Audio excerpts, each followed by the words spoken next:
Suleimanov opens the game with 1d4. He's the latest GM of Kazakhstan and he's also a chess coach. He's 23 years old. d4, and he's playing his first ever super GM, about 2700 elo in classical chess, and that is Magnus. Who? Not an easy task. c4 played there and taking the center. What is Magnus going to go for? Will he go for e6? Will he go for g6? Will he go for something really exciting with c5? No, he goes e6. Opening up his bishop, maybe can play the queen's gambit declined. Generally, at the highest level, you want to play d5, but because Magnus is facing an opponent who's 300 elo points lower than him, he goes for a fighting opening with queen's Indian defense, b6. Now, the main move here by far is g3, but Suleimanov goes for the a3 line, which is also very popular, and the main line often goes bishop b7, knight c3, and d5. That's how you play in the center, but Magnus opts for hitting the c4 pawn with bishop a6, which is a much more active way to play, and you provoke the queen to go to c2, where it no longer controls the d file. It's an important thing that you provoke it there, and then you can drop back your bishop to b7, and that is exactly what Magnus does. And now there's a key point here. You want to play c5, but if the queen was on d1 and knight c3 played, then white could push d5. But by bringing the queen to c2, you no longer have that problem. So Alisher goes knight to c3. He brings his knight out in the center, and the main point now is to play e4. But Magnus, of course, hits the center with c5, and now d5 is no longer that great because it's a pawn sacrifice. And the most natural move here is to expand in the center with e4. Now, this is a very risky strategy that white is employing because he's currently slightly behind in development, as you can see. He's moving his same piece again, and black is also going to develop now with a tempo with bishop to c5 and hitting the knight. However, what white has going for him is the space advantage with these two pawns. So you have to play this very carefully. Now, the main move here is knight to b3, hitting the bishop and asking it to leave from there, but Suleimanov goes knight to f3 and he brings his knight back. You might think that knight g4 is a very strong move hitting f2, but white has bishop g5 hitting the queen and then defending the pawn from h4. So that's the reason why Magnus goes knight c6. Very interesting move. You can see this bishop and knight combined to sort of control all the dark squares in the position. But Suleimanov is well prepared. He's not letting Magnus leave the board. He goes b4, attacks the bishop. Now the bishop has to move away from c5, or there's an additional idea where you can go knight d4, and maybe if knight takes, there's bishop takes, but white can play queen d3, and I'm sure that Suleimanov is well prepared here. Magnus drops his bishop back to e7. We are going to see Magnus having less space, the hedgehog structure where you put your pawn on d6, you castle a6, queen goes here, rook centralized. Black plays in his first three ranks. That's how it is. Bishop b2. This has not been played so often. Generally, you put your bishop on f4 here, but bishop b2 is also a very logical move on the long diagonal. Now Magnus takes a deep think and he plays queen b8 after 3 minutes. This is a fresh position already. Magnus's move is very, very interesting. As we said, black wants to control the dark squares, and that is exactly what he does. And now Suleimanov brings his rook to d1.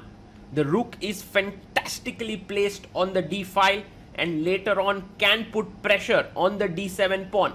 For the time being, e5 is impossible because the knight controls that square along with the queen. So actually black can just castle it out. Yes, that's exactly what Magnus has done. He's castled here, and now Suleimanov, does he put his bishop on d3? But then it impedes with the rook's action on the d file. So I would say bishop e2 seems the most logical, and that's exactly what he does. He brings his bishop out to e2. And now Magnus Carlsen has to decide what to do next. Should he go d6? Yes, he plays his pawn up to d6. The only thing generally in a hedgehog happens is that the knight is on d7, not on c6. Here I think Magnus can reroute it via e5 to d7 if possible, and I think that is what he might want to do eventually. d6 played, and now Suleimanov takes the time out to simply short castle here. He makes his moves very slowly, you know, like really places the pieces on their correct squares and plays his move. So castles has been played here, and now where does Magnus go? He goes rook c8. He identifies that the c4 pawn is slightly soft and that he can put pressure there. Maybe knight e5 could be an idea to attack this pawn. But the main thing is that when knight comes to e5, it would be taken. Another fine move by Suleimanov. This is very nice chess. You know, this rook is doing nothing on f1. Bring it to e1. Put the bishop back on f1. That's the plan. Bishop f8 played by Magnus. Maybe at some point the idea could be to go g6, bg7, although highly unlikely with the bishop on b2 being there. And I think for Suleimanov, he can continue with his plan of bishop f1. That's exactly what he has played. Bishop comes back. White's position is a picture of coordination. Knight e5 is something that Magnus should think about. Yes, he gets the doubled pawns, but it's quite well known, this structure. He goes knight e7, and this is not a good move, because yes, he wants to shift his knight to g6, but now White has a powerful sequence of moves, which Suleimanov begins with knight b5. Fantastic move. First he attacks the d6 pawn, and notice if you go knight g6, you're already risking spoiling your structure here on the king side, which is not the end of the world, but it's not something that you can do very lightly. So this is quite a problem that Magnus is facing for the time being. But I guess he can go for this passive move knight e8, although it looks quite terrible. He goes knight e8, but he's missed Suleimanov's response here. White has a very, very strong move, which starts with knight g5, but such a tough move to play here, because you're putting your knight here with the action of the queen, wanting to push forward with e5. Oh, he finds it. What a move by Suleimanov. Fantastic move. e5 in the air, and look at this unfortunate position of the queen. Whenever you take e5, bishop e5 sort of traps the queen. So these are the tactical possibilities in the air. Now h6 can be played, but there is this unbelievable sacrifice with knight f7. Okay, Magnus doesn't go there for the time being. He goes knight g6, which is very logical, because the knight now blocks the queen's path. However, e5 is still a brilliant move. The reason? Because after you take, there's bishop e5, and Suleimanov finds it. Magnus pushes his pawn quickly. Now this is psychology, because Magnus saw that if he takes the pawn, bishop e5 is losing. He cannot take with the knight, as there's a mate here on h7. So he pushes the pawn forward, and he tells Suleimanov that he's fine with his position, gets up from the chair. Alisher Suleimanov now thinking, and he plays his queen to b3. He's so cool and calm. He just moves his queen away, and he tells Magnus that this position of yours is losing. The reason for that is that these pawns are too soft. Well, Magnus says, I'm going bishop e7. Next move, I'll put my knight on f8 and save everything. I'm also hitting your knight. If you go back knight to f3, dc4, I'm completely fine. So for Alisher, the margin of error is very small, but he plays knight f7. What a classy move. And the main thing that Alisher now is focusing on is the black king. The black major pieces are on the other side of the board, so the king is sort of lonely. Magnus takes the piece and he says, show me what you've got. Well, c takes d5 is what I've got, says Alisher. Now the threat is d6, d7, the pawn moving forward. So you will have to take on d5 either with the bishop or the pawn. Magnus removes his jacket, takes on d5 with the bishop, but it's not going to be helpful. Rook takes d5. What a sacrifice there. Another sacrifice. He's given up a piece. Now he's given an exchange, so he's a complete rook down. E takes d5, and I think the attack will continue. Queen takes d5 is coming up now next.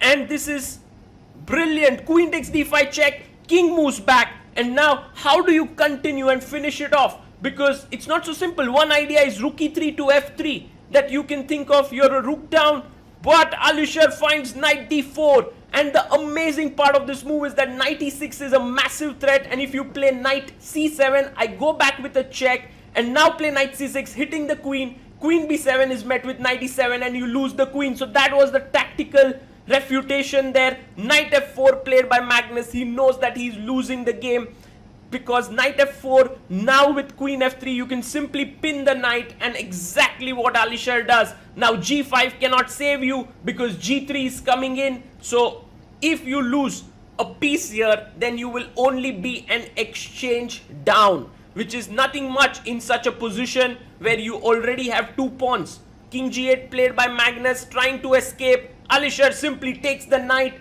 Materially, black is doing okay. He has a rook for white's bishop and 2 pawns. However, the problem here is that after queen b7, this bishop is going to come into the game, maybe via g3 bishop h4 or d3 bishop e4. These are the possibilities.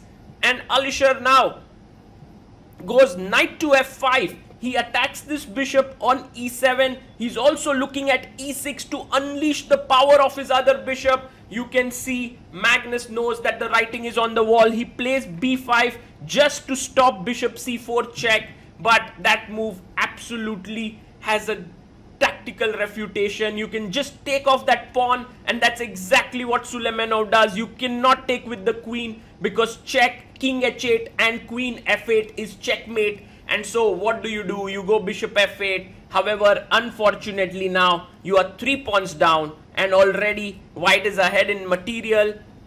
Alisher now goes bishop c4 check. If you take here, you will be equalizing the material and be 3 pawns down. So he goes king h8. Magnus trying to fight hard in this position, but actually there's nothing much left to be done. Knight h6, brilliant move, threatening a check here, also threatening to take the bishop. This seems like the final nail in the coffin. 31 moves have been played. Magnus Carlsen sits there, resigns, puts forth his hand in resignation, and Alisher Suleimanov has won the game of his life. What a victory there. This is the first time that Magnus has lost against a 2500 rated